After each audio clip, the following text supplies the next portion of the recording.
Gentleman yields back. Mr. Gates. The will of the American people also elected Donald Trump to be the president of the United States in the 2016 election, and there's one party that can't seem to get over it. Now, we understand the fact that in 2018 you took the House of Representatives, and we haven't spent our time during your tenure in power trying to remove the Speaker of the House, trying to delegitimize your ability to govern. Frankly, we'd love to govern with you. We'd love to pass USMCA. We'd love to put out a helping hand to our seniors and lower prescription drug prices. It's the will of the people you ignore when you continue down this terrible road of impeachment. Professor Gerhardt, you gave money to Barack Obama, right?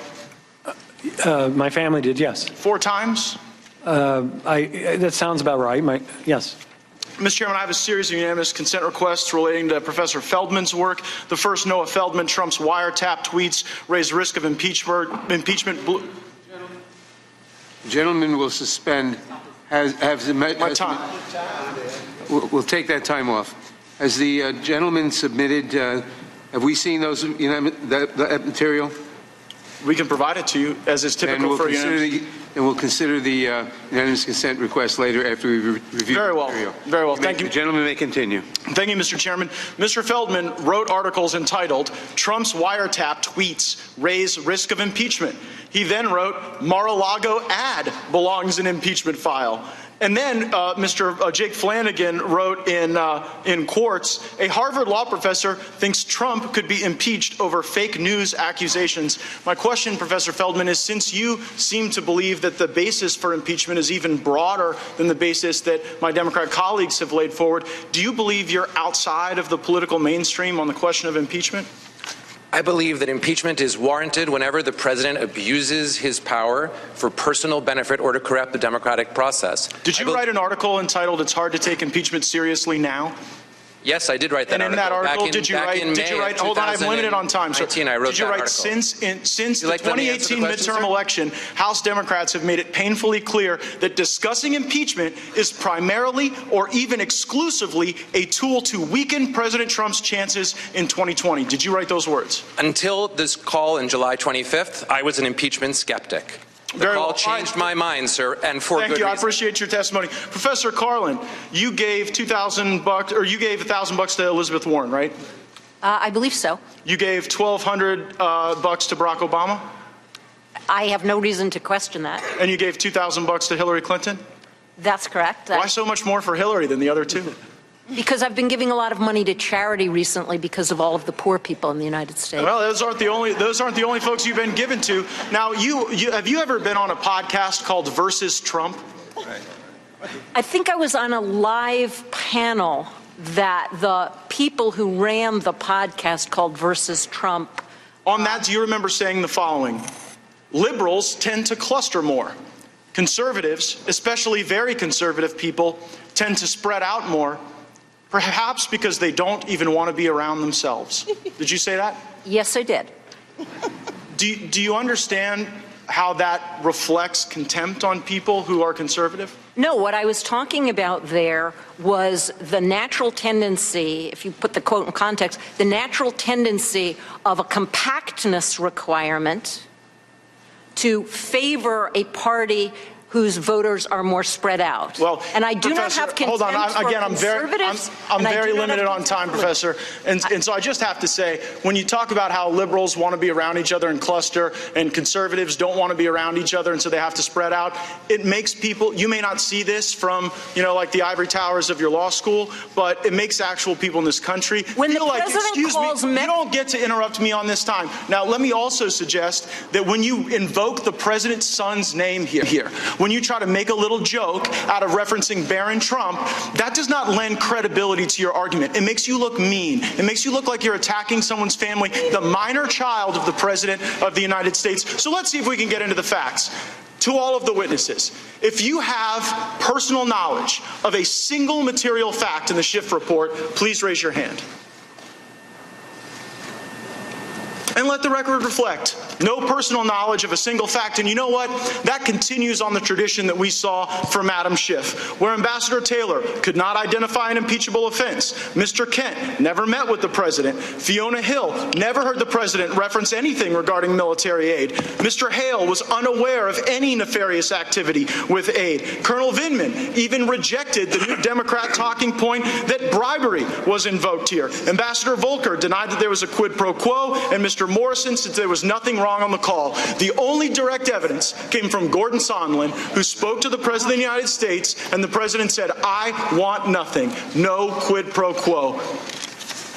And you know what? If wiretapping a political opponent's an impeachable offense, I look forward to reading that Inspector General's report, because maybe it's a different president we should be impeaching. Gentleman's time has expired. Before we go to the next witness, I want to read 2 paragraphs from a Washington Post story that was just posted online.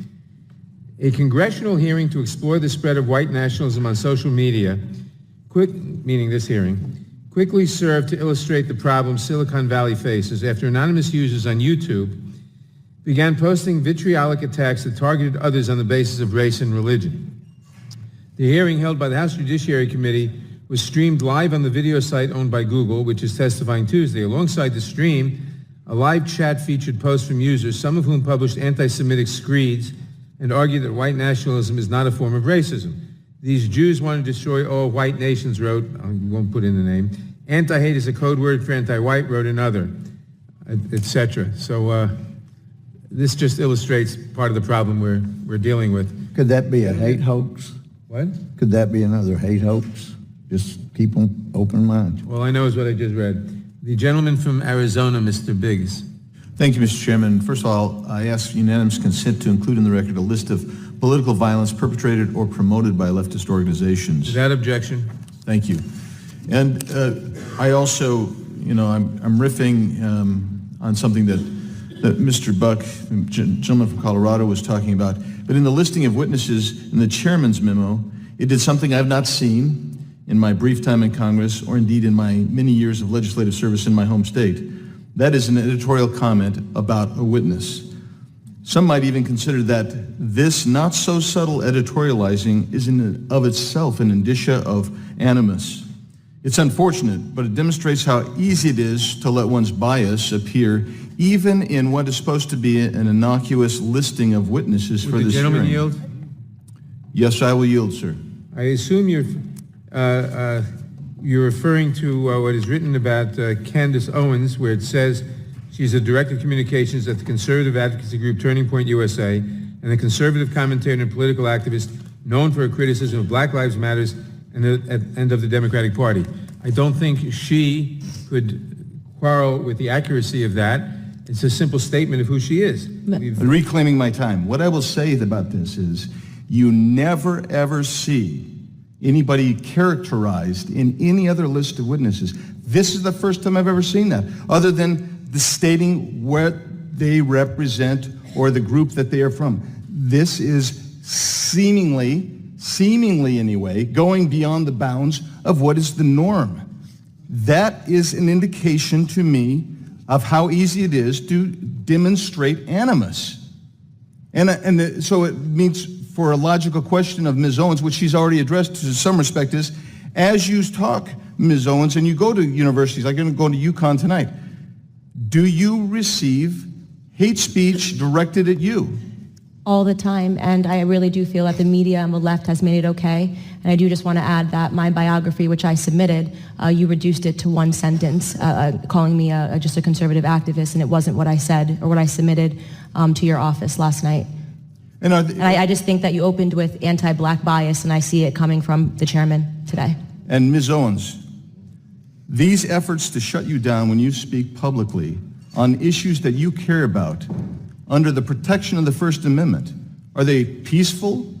No, they're really scary. They threaten us online perpetually. I receive threatening letters to my home when the media drums up narratives and pretends that I hate black people or that I hate gays or that I hate Muslims with no evidence supporting any of those claims. What they're inviting is for people to think it's okay to be violent towards me when they see me. They want to make it an act of virtue for people to be violent towards black conservatives that are outspoken.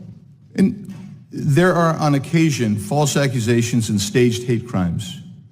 What impact do those have on actual, real hate crimes? It makes it harder, I think, for people to come forward or for people to believe it. I don't see enough condemning of what Jussie Smollett did to this nation in terms of tearing us apart and causing a debate. And obviously the left was quick to believe him and put him on a platform despite absolutely no evidence. And it just makes it harder. Again, it just makes it harder for us to come together as a nation, which I think is what the president is trying to do, bring everybody together. And Ms. Owens, are you familiar with the case of Isabella Chow, who is a UC Berkeley senator who was harassed because of a position she took? I'm not. Well, Ms. Chow took a position of basically abstaining from a vote due to religious concerns and was harassed out of her position, and she was hate speech galore, all arising and going forward. So it isn't that there isn't hate speech. It's that we need to condemn all hate speech.